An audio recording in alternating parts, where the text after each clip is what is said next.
Bom dia, gente. Hoje a gente tem uma convidada especial. A doutora Flávia é médica hematologista e hemoterapeuta do Hemocentro de Ribeirão Preto. E ela vai falar hoje para a gente um pouco sobre o sistema Diego, que eu sempre brinco que é um sistema que eu acho que todo imunohematologista é apaixonado. Flavinha, obrigada pela sua presença e pode começar. Olá, bom dia a todos. Eu quero primeiramente agradecer o convite da Denise, é um convite que já vem de algum tempo. Estou muito feliz de estar aqui. Espero poder colaborar mais para frente no segundo semestre novamente. E parabéns pela iniciativa, Dê. É muito importante esse curso. Bom, então hoje eu fiquei incumbida de falar sobre o sistema Diego. Ele corresponde ao código ISBT dos sistemas, é o 10º sistema ISBT. E eu trouxe um caso de uma paciente, um caso bem recente, agora de começo de maio, de uma paciente de 30 anos, do sexo feminino. Ela estava na 3ª gestação, com 2 partos anteriores, e o motivo do encaminhamento da amostra eram exames de pré-natal. A paciente ainda não havia iniciado o pré-natal, e já chegou à maternidade como uma ameaça de aborto, havia apresentado um sangramento importante, e foram solicitados exames de pré-natal, inclusive a triagem de anticorpos. A tipagem ABO-RH ela era O positiva, e a triagem de anticorpos positiva. Na triagem, as 3 células eram reagentes, com intensidades diferentes, 2 cruzes na hemácia 1 e 3, e 4 cruzes na hemácia 2.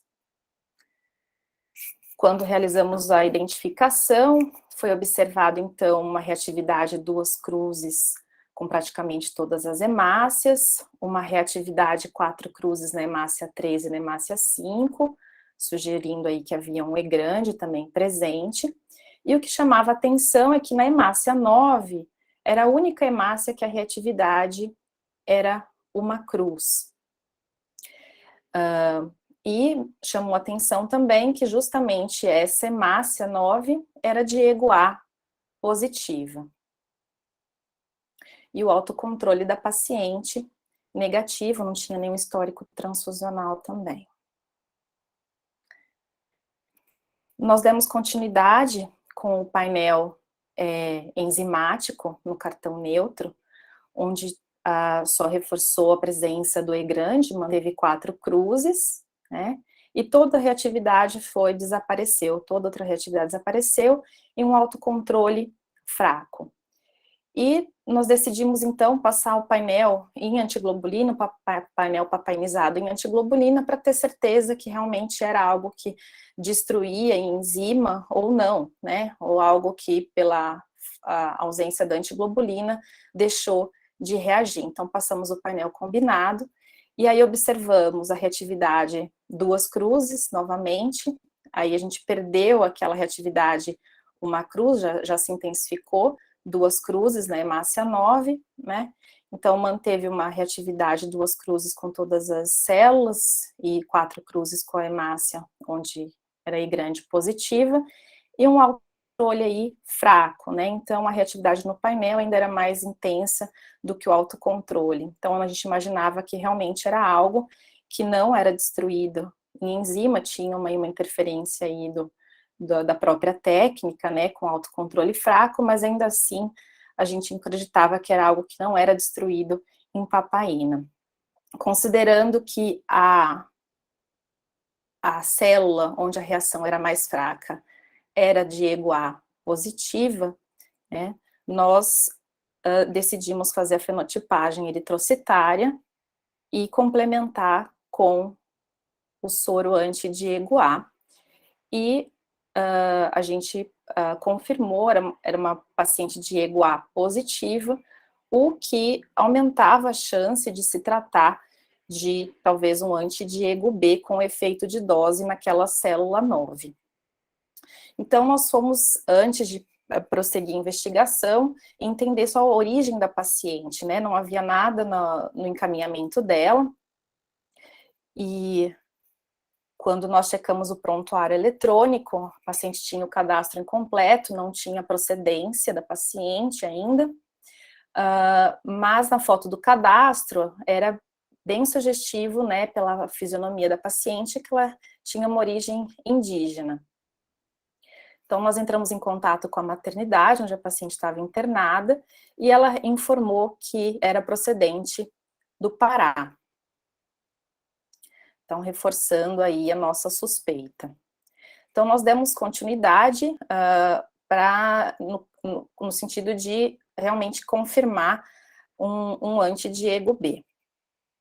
Então, nós testamos a hemácia da paciente com soro raro, congelado, anti-Diego B, e também testamos o soro da paciente com hemácias raras Diego B negativas.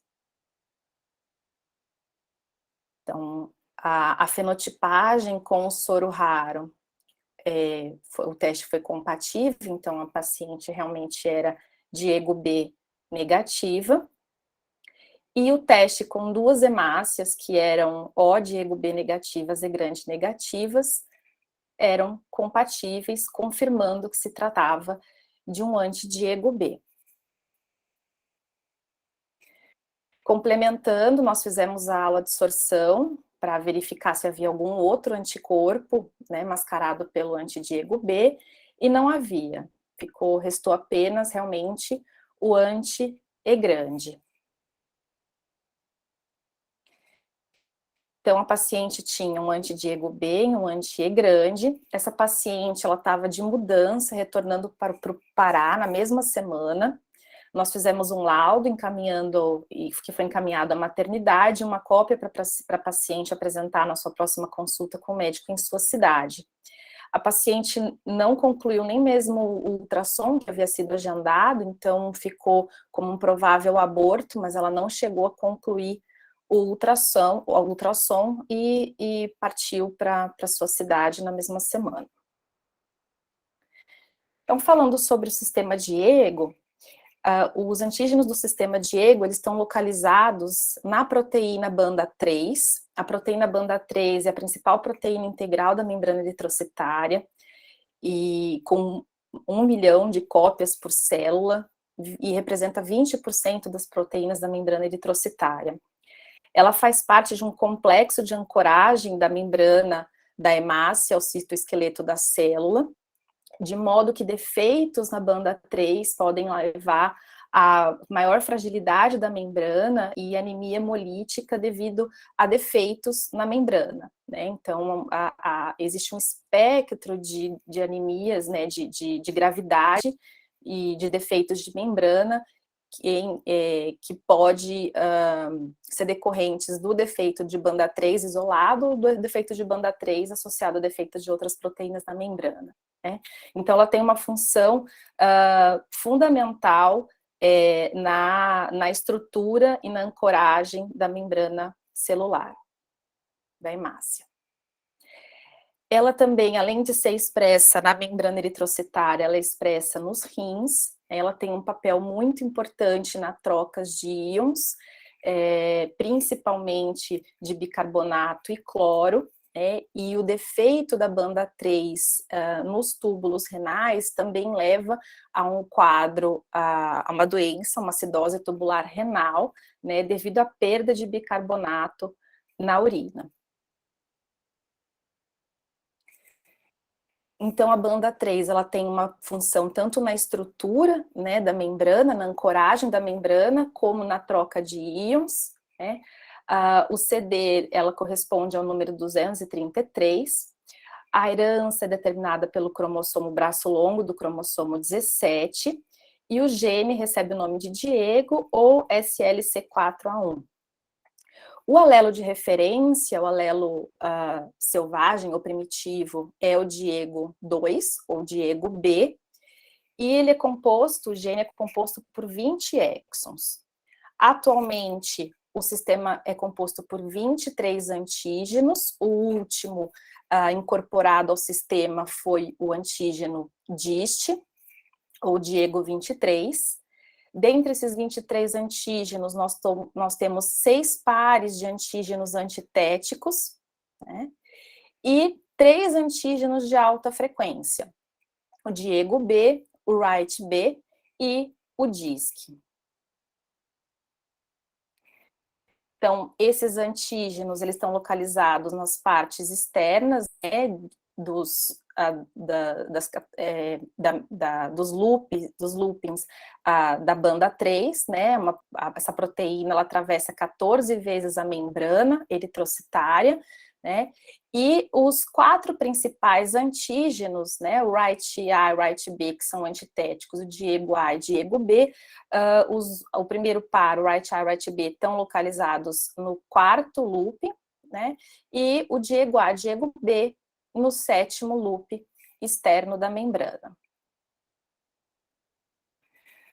Começando pelo Diego A, o Diego A foi o primeiro antígeno do sistema, descrito em 1955, quando foi estudada uma família venezuelana em que a mãe desenvolveu um anticorpo anti-Diego A e a criança teve uma doença hemolítica do recém-nascido grave causada pelo anticorpo, né? E por isso recebeu o nome Diego, né? O Diego A é antitético do Diego B, eles são determinados por um SNP, né, uma mutação de ponto, localizada no exon 19. E o Diego A, um dos pontos muito interessantes é que ele é um marcador antropológico de migração populacional. Então, é um antígeno muito característico de indivíduos de origem mongol, né? E ele marca a expansão do Império Mongol em toda a Ásia. Um exemplo disso é a prevalência de Diego A, 0,46%, entre poloneses, e isso é atribuído à invasão do sul da Polônia, né, pela uma etnia tartar, parte da etnia mongol, entre o século XIII e o século XVII. A prevalência do Diego na maior parte das populações é muito baixa, né, 0,01%, mas em índios sul-americanos, né, pode chegar até 54%, como nós sabemos aqui no sul do país, no Rio Grande do Sul, né? Então, em Caracas tem uma prevalência de 2%, na tribo Caingange 54%, em índios da América do Norte, né, no Canadá 11%, em japoneses 12%, em chineses 5%. Aqui eu trouxe alguns dados de doadores, da nossa população de doadores. Então, a prevalência entre os nossos doadores é de 2,89%, né? A gente tem trabalhos brasileiros mostrando entre descendentes japoneses 12,7%, e também em doadores de sangue, publicado por Baeliotti em 2003, de 3,2%, bem semelhante ao encontrado na nossa região. Falando sobre o anti-Diego A. O anti-Diego A, em geral, ele é um IgG, IgG1 ou IgG3. Em geral, ele é estimulado por transfusão. E até pela prevalência que a gente já viu entre os doadores de sangue, né, não nos surpreende saber que em torno de 3,6% dos pacientes politransfundidos no Brasil possuem o anticorpo anti-Diego A. Daí a importância da gente ter o Diego A representado nas nossas triagens e painéis, né? Existem exemplos de anticorpos anti-Diego naturais descritos, né? E com frequência ele é um anticorpo encontrado sozinho no soro, diferente dos outros antígenos de baixa frequência do sistema Diego. Tá? Ele pode induzir doença hemolítica do feto do recém-nascido grave, e a reação transfusional hemolítica não é comum, mas pode ser grave, em geral tardia. Aqui foi um trabalho desenvolvido no Hemocentro, né? A gente só com pacientes com doença falciformes, politransfundidos, em que a imunização, a prevalência de imunização era de 33%, né? E o anti-Diego A, depois dos anticorpos RH e KEL, ele foi o mais comum encontrado nessa população. Então, 7,5% dos pacientes apresentavam anti-Diego A, e ele representou quase 9% dos haloanticorpos. Isso vai ao encontro, né, de outras publicações, de 6% de imunização por Diego e de 11% também escrito por Baliotti em 2014. Agora, falando do Diego B, né, que foi o exemplo do nosso caso clínico, ele foi descrito mais tardiamente, em 1967, ele é um antitético do Diego A, é um antígeno de alta prevalência, né, de modo que o fenótipo Diego B negativo é raro, e ele é mais encontrado, Diego B negativo, é mais encontrado em nativos americanos, né. O anti-Diego B também são anticorpos, em geral, IgG1 ou IgG3. A doença hemolítica, diferente do Diego A, ela é rara e, em geral, de leve intensidade e raramente está envolvido em reação transfusional hemolítica, né? As descrições que tem são de reações leves e tardias. E ele pode, assim como no nosso caso clínico, exibir efeito de dose. O efeito de dose é comum. Partindo agora para o segundo par de antitéticos, o Wright-A, ou Diego 3, ele foi descrito em 1953, mas apenas em 1995 ele foi atribuído ao sistema Diego. Tá? Também ele é determinado por um SNP, né, o que diferencia ele do Wright-B, e ele é um antígeno de baixa frequência, né, a prevalência dele é menor que 0,01%. Em todas as populações. Já o Wright-A, o anticorpo, é relativamente comum, isso porque ele pode ser natural, então mesmo o antígeno sendo de muito baixa frequência, o anticorpo pode ocorrer de forma natural e por isso não é tão raro encontrar esse anticorpo. Ele pode estar presente em 1 a 2% dos soros dos doadores e ele pode ser IgG, em geral IgG1, IgM sozinho ou uma associação de IgG e IgM. A doença hemolítica tem descrito casos leves a casos graves, e a reação transfusional hemolítica, apesar de rara, ela pode ser grave e imediata. Não sei se alguns de vocês teve a oportunidade de ver um relato do SHOT, acho que foi de 2016 ou 2017, de uma reação hemolítica grave por anti-Wright-A, que foi decorrente de uma compatibilidade eletrônica, né?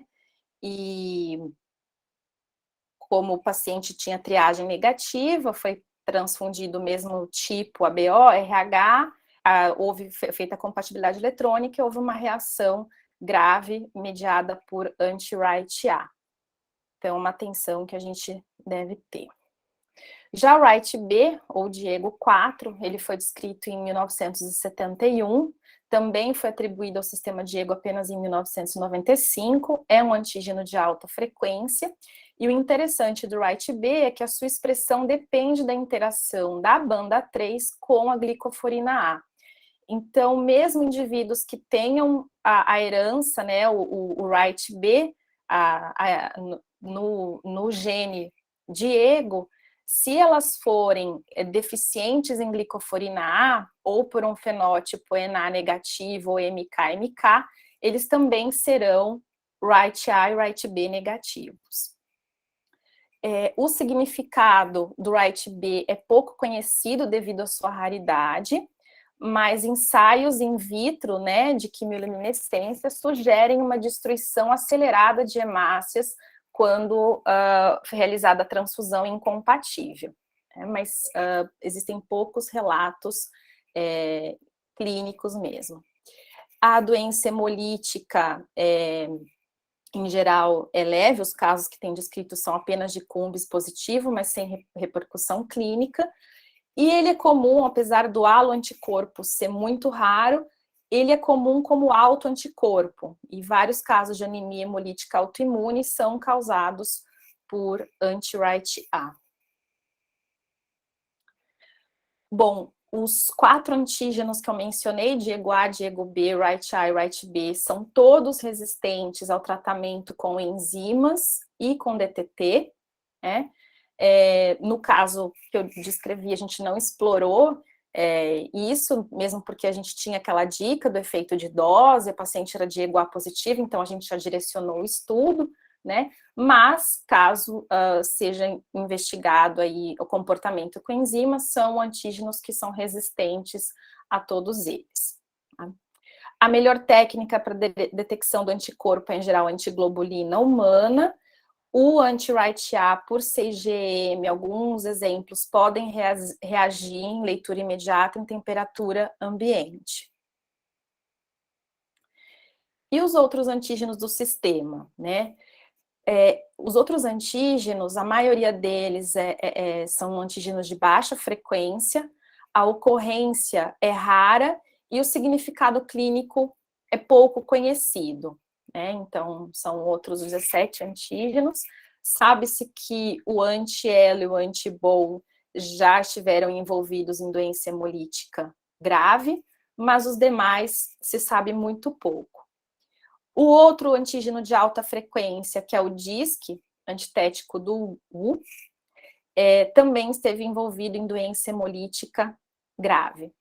O comportamento em enzima desses antígenos é muito variável, cada um tem um perfil diferente. E o que eles têm em comum é que os antígenos que estão localizados no terceiro looping, que são todos esses aqui, são sensíveis à alfa-quimiotripsina. Então, é uma característica aí comum que todos são sensíveis a esta enzima. Por fim, o fenótipo Diego null, né? Eu coloquei null entre aspas, porque não é exatamente um null verdadeiro.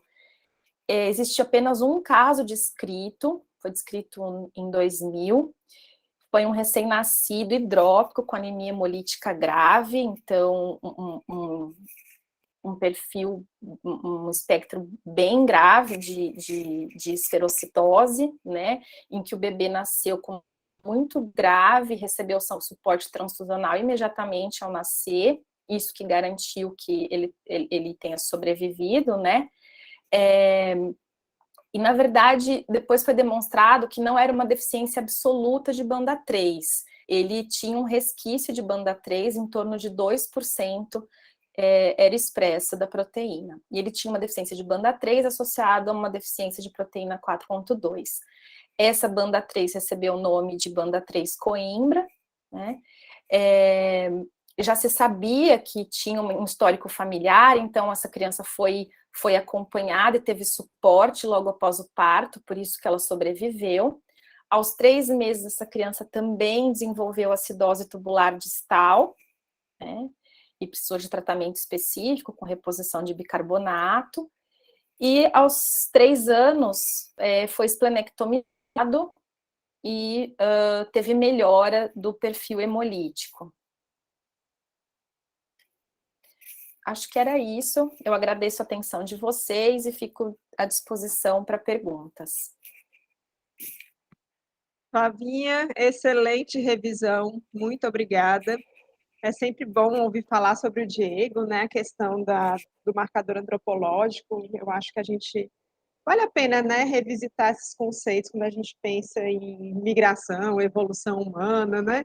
Então, eu gosto sempre de estar vendo esse histórico aí, onde que a gente encontra os antígenos, que a gente consegue perceber como a gente andou pelo mundo, né, e quanto que a gente evoluiu.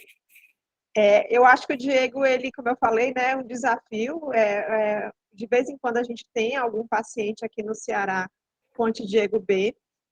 Um dos primeiros pacientes que a gente teve, já acho que foi em 2013 ou 2014, foi uma paciente do interior do Ceará, do interior do Ceará, era uma comunidade bem pequenininha, e de vez em quando a gente acaba encontrando algum paciente. Nós usamos, durante muito tempo, o sorinho anti-Diego B de um paciente nosso para triagem de doadores raros. Ele acabou que teve uma intercorrência no pós-operatório, ele foi operado até, mas ele teve uma intercorrência e acabou indo a óbito, mas ele ajudou a criar inicialmente nosso primeiro banco de doadores de ego B negativos aqui. E nós tivemos depois, acho que mais ou menos uns 4 anos, uma paciente com uma fratura de fêmur, que tinha um anti-Diego B com efeito de dose daqueles mais caprichados possíveis, mas que o eluato dela é usado até hoje na triagem dos nossos doadores e pacientes. Então, ainda temos, eu queria ver se alguém da Imuno Doador poderia me dizer quanto que a gente ainda tem dessa preciosidade, e é o que a gente usa realmente na triagem. E a gente passou, por conta que os males vêm aos pares, os pacientes raros também, né, Flavinha? A gente teve dois pacientes Diego B negativo com anti-Diego B em um período muito curto, em menos de um mês. E nesse momento a gente decidiu que a gente ia começar a triar todos os nossos doadores, porque a gente não poderia ficar dependendo sempre do registro nacional, né? Já que eu tinha tanto paciente, eu deveria encontrar os doadores.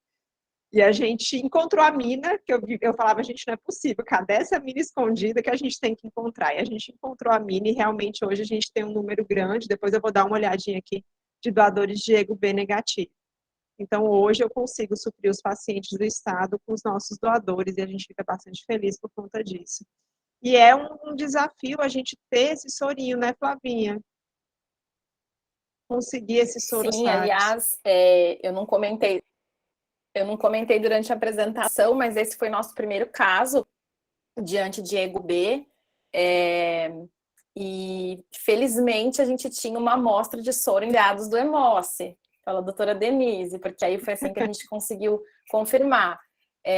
A hemácia, uma delas acho que era também do Hemoce, outra não, mas o soro era de vocês, e se não for essa colaboração, a gente não consegue realmente prosseguir, né? Assim, de vez em quando a gente fala aqui, Flavinha, eu sei que você é um horário muito difícil, né, para você participar das sessões. A gente fala o quanto que é importante, né, a gente se conhecer e a gente trocar amostras, né? Eu acho que nenhum laboratório, acho não, tenho certeza, nenhum laboratório de imunomatologia do mundo é autossuficiente, né? Então a gente precisa realmente da troca de amostras para ter em mãos, né, sem grande sofrimento, quando a gente precisa definir a especificidade de um anticorpo, definir a fenotipagem de algum paciente raro, porque a gente não tem esses reagentes comerciais. Então, de vez em quando tem a troca de amostras, de vez em quando a gente tem troca, inclusive envio de bolsa rara, né? E aí ajuda nesses momentos a construir o banco de Hematec, Soroteca rara de todos nós, né? Eu queria, o Everaldo está aqui, eu queria, Everaldo, que você comentou. Oi, Flavinha. Não, pode seguir aí. Quando a gente fala do Diego, a gente lembra do Everaldo também, não é? Com certeza. Everaldo, você está aí? Oi, bom dia. Estou aqui sim. Vai, mata a gente de inveja com seu anti-right B, conta aí. Na verdade, assim, o interessante desse caso ali foi a gente pegou, né, numa rotina, numa reserva cirúrgica, porém, ele fez doações autólogas, né? E devido à dificuldade até de caracterizar, né? O caso acabou indo para vários serviços e depois até para Inglaterra, onde foi todo caracterizado. Mas felizmente ele não precisou receber sangue e fez a cirurgia, e a gente tem doações autólogas dele, congeladas. Foi bem quando a gente estava validando lá o congelamento do Ministério da Saúde. Só que, assim, eu não sei, né, o que vai acontecer com essas bolsas quando a gente, se algum dia tentar descongelar. Aí, por um tempo, antes de resolver essa situação e um pouco depois, só falando ali do anti-right a gente às vezes tem no painel de hemácias da Imucor, né? Só que nunca mais apareceu. Mas aí a gente detectou um paciente com anti-right e começamos a usar o sorinho, daí detectamos doadores e aí a gente colocou uma hemácia Right A positivo na triagem, né, dos doadores, né, mesmo. Só para tentar detectar, né, algum doador com anti-Right A. E só em um mês, né, na hemorragia, a gente detectou 2. Né? Realmente, né, ele é bem frequente e só com anti-Right A. Mas depois a gente acabou que não continuou, né, assim, a rastrear. E naquela época também, do anti-Right B, não foi determinado o significado clínico. Né? Então, realmente, eu não sei, né, se teria ou não significado clínico, porque como tem também poucos casos, né, na literatura, mas felizmente assim foi resolvido.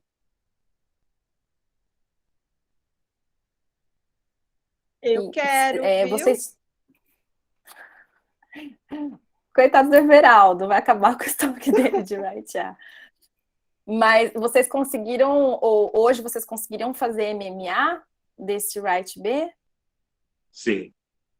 Só que assim, aí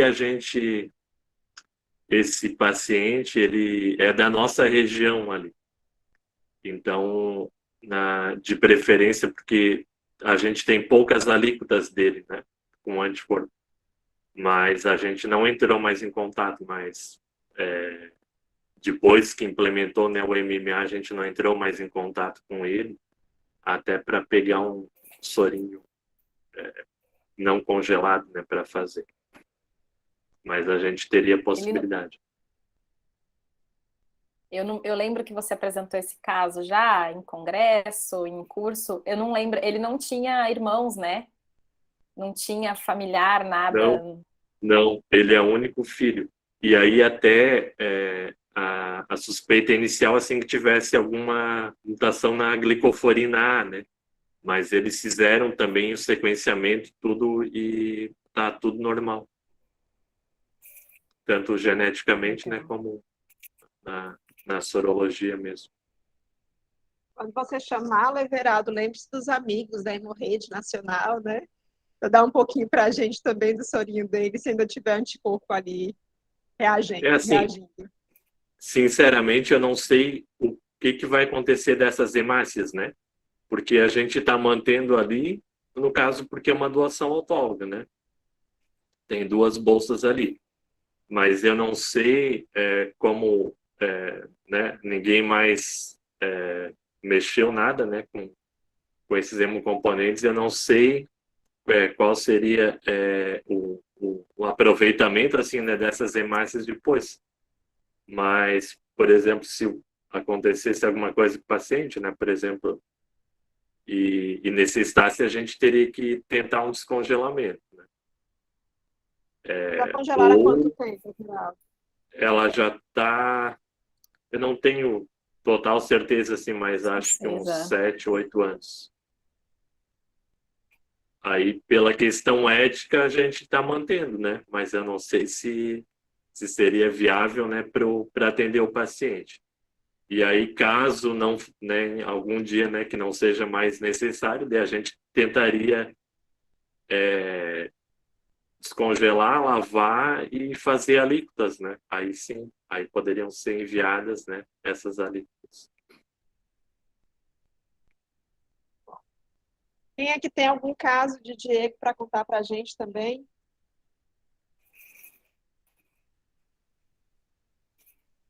Flavinha, você já encontrou algum anti-right A ou right B por aí, dando sopa? Ainda não, Dê.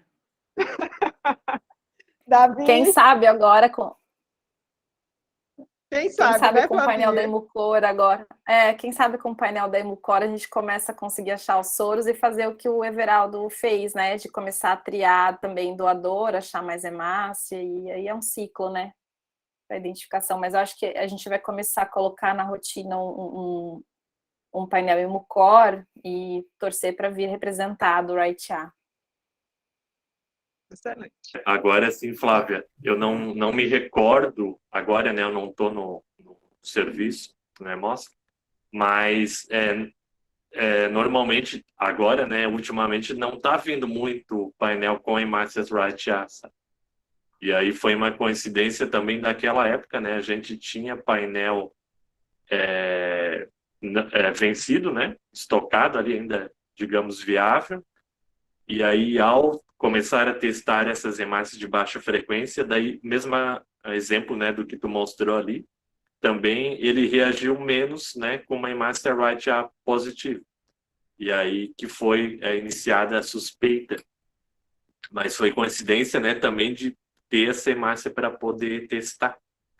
Mas assim que eu fizer uma atualização ali, eu passo, né, caso a gente tenha ali material, a gente pode distribuir também, porque com certeza colocando na rotina a gente começa a detectar. Né? Achar, com certeza. Uhum. A gente, quando começou a fazer a triagem, né, nesse desespero das duas pacientes ao mesmo tempo, a gente começou a fazer prova de compatibilidade no equipamento automatizado. A gente tem H1000 aqui na rotina de doador. E a gente começou a testar todos que a gente via pela frente.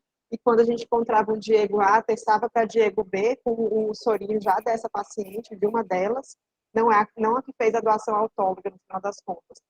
Uma outra paciente que tinha um anticorpo por ser efeito de dose. E aí a gente começou a encontrar realmente esses doadores que estavam sumidos por aí, mas que eu sabia que eu ia encontrar, porque se eu tinha paciente, eu tinha doador, né? Então a gente começou a realmente ver que eles existião. Estou só abrindo aqui para vocês, vamos ver quantos Diego B negativo a gente tem. Nós temos confirmados 11 doadores Diego B negativo e mais alguns, em torno de 10 a confirmar. Né? Então, a gente tem em torno de 10, 12 doadores que a gente já tem que fazer a segunda fenotipagem. Mas, inicialmente, esses doadores estão genotipados já, confirmados por genotipagem. Então, eu tenho uma segurança grande que eles podem ser realmente utilizados na hora que a gente tem um paciente com anti-Diego B. E aí, realmente, é um paciente que de vez em quando aparece para a gente. Então, eu acredito que a gente tenha umas 2, 3 vezes por ano algum paciente novo aparecer. Oi, Davi, conta aí sua experiência. Bom dia, doutora Anísio, bom dia, doutora Flávia, a todos. Anti-Diego B, nós não temos experiência aqui não, sabe, doutora? A gente tem... a minha questão é, na verdade, uma pergunta. A gente não tem só 2 doadores que é Diego B negativo, e a gente encontrou esses doadores na mesma forma, utilizando prova cruzada, e quando prova cruzada com Dirmácia, quando dava Diego A positivo, levava para o genotipagem. E a gente conseguiu caracterizar 2... Na verdade, são 2 doadores, até uma é funcionária nossa, que é Diego B negativo, e aí a gente fez um estudo entre os familiares e a mãe dessa doadora é Diego B negativo também. A minha pergunta é assim, eu vejo que na minha rotina, o problema é o anti-Diego A. A gente vê que, pelo que a Flávia já apresentou aí, né, doutora, é muito imunogênico esse antígeno. Onde 6%, eu vejo ele igual, até superior à frequência de alinização do QEL. Aí eu gostaria de fazer uma pergunta. O que você fazer, como vocês fazem o manejo dessas transfusões, dessas bolsas Diego A, positivo no serviço de vocês? Como vocês trabalham com essas bolsas? Vou responder aqui pelo Hemócio. Na verdade, a gente tem quase 9% da nossa população de A positivo. Então, é um número maior do que nós temos de QEL aqui, né? Nós usamos, porque se eu não estivesse procurando, eu não ia saber que era Diego A positivo. Nós não conseguimos, eu sei que alguns locais evitam o uso, nós não evitamos o uso. Eu acho que a gente não tem como fazer isso, a gente vai perder 10% das nossas bolsas fenotipadas, né?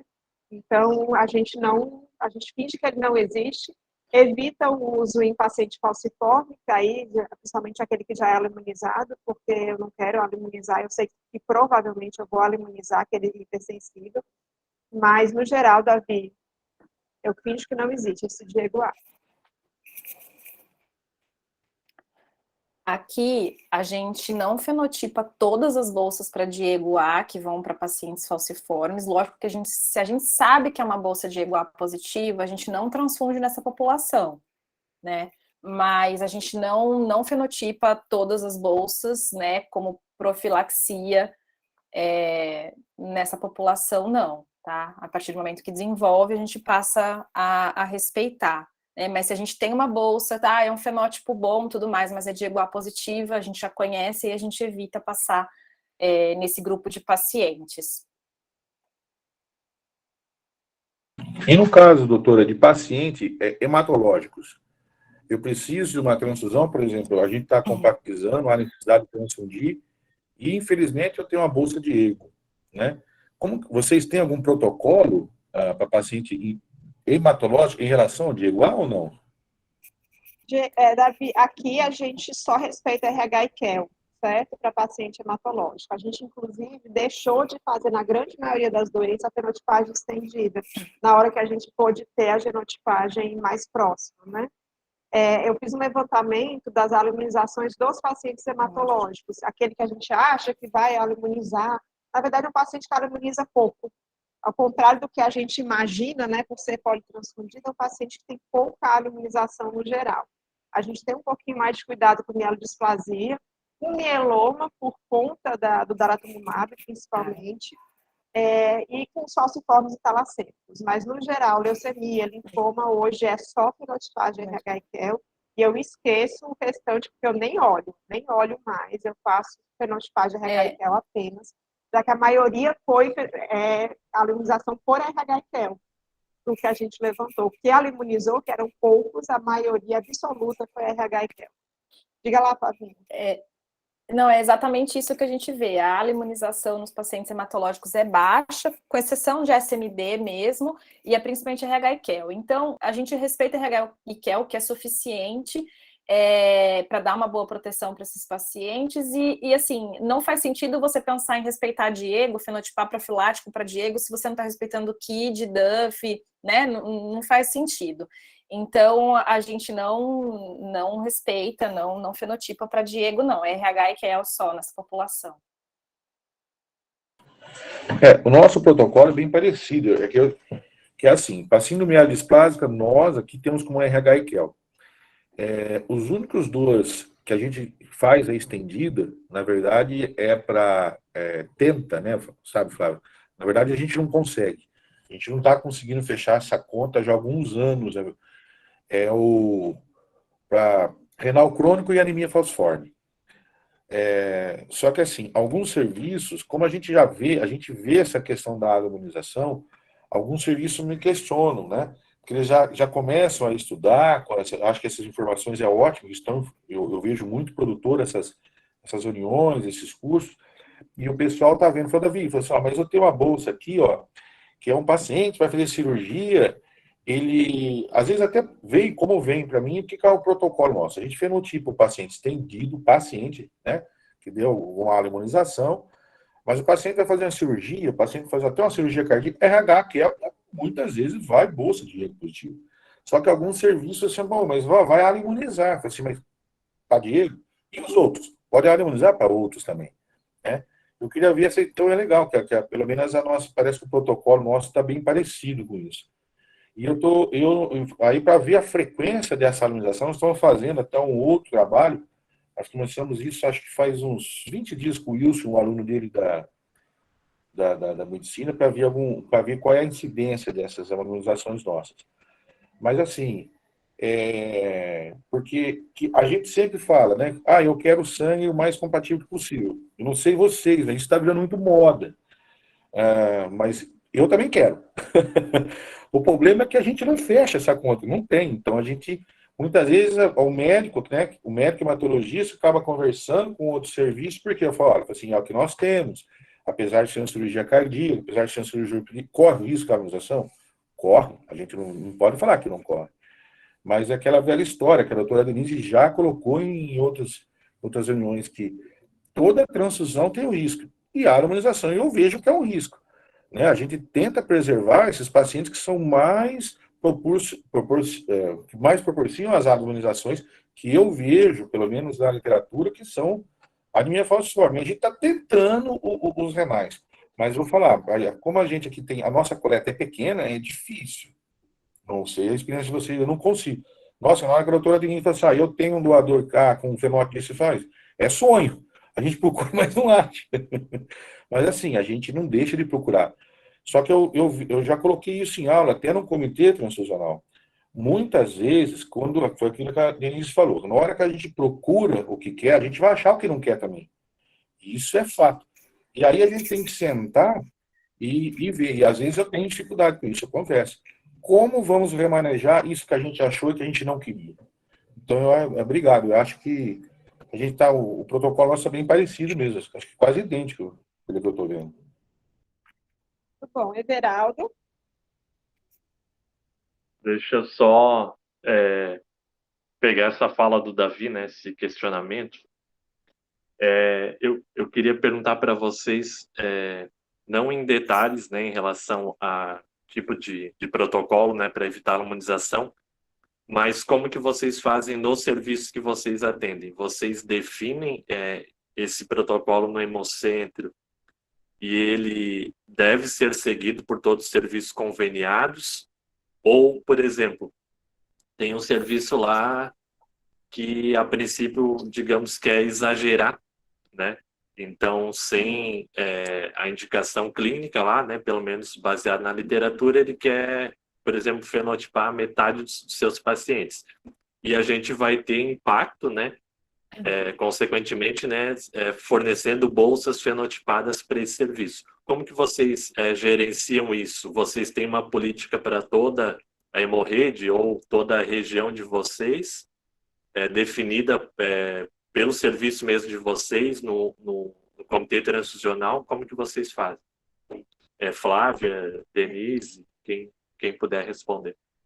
Então, Everaldo, aqui a gente tem um protocolo de profilaxia de bolsa fenotipada, que todos os núcleos seguem, né? Hemocentro de Ribeirão, os núcleos, as unidades. Os serviços conveniados, cada um tem o seu protocolo. A gente não recebe com frequência essa demanda de bolsa fenotipadas deles. Às vezes é um caso muito específico que eles solicitam, que a gente entende, consegue atender, analisa caso a caso, tá? O que a gente, o ano passado, fez um treinamento, inclusive, e a gente se propôs a atender e pediu que eles seguissem para os pacientes falciformes. A gente sabe que esses pacientes com frequência transfundem em outros serviços, e muitas vezes são serviços menores que nem têm conhecimento da importância da fenotipagem para a população falciforme. Então, o que a gente fez foi um treinamento explicando a importância. A gente pediu para essas unidades que, se eles não têm como fenotipar, a maioria não tem, que encaminhe a amostra do paciente falciforme, nós vamos fenotipar, né? E isso é muito importante, porque a gente vê que a porcentagem de aluminização que a gente vê nesses pacientes, muitas vezes a gente faz toda a profilaxia, mas eles transfundem fora e vêm aluminizados. Então, partiu da gente mesmo solicitar essa colaboração e falar que a gente vai bancar o envio da bolsa fenotipagem, assim como a fenotipagem. Para os outros pacientes é muito raro ter essa demanda, sabe? Partir do serviço, essa solicitação. Então, a gente ainda não teve tanto problema com isso. Aqui no Ceará, a gente tem uma rotina que as decisões em relação ao que vai ser feito para o paciente são sempre do hemocentro coordenador. Então, a gente tem uma rotina um pouco diferente dos outros serviços, porque, primeiro, todas as nossas agências estão informatizadas usando o mesmo sistema que a gente.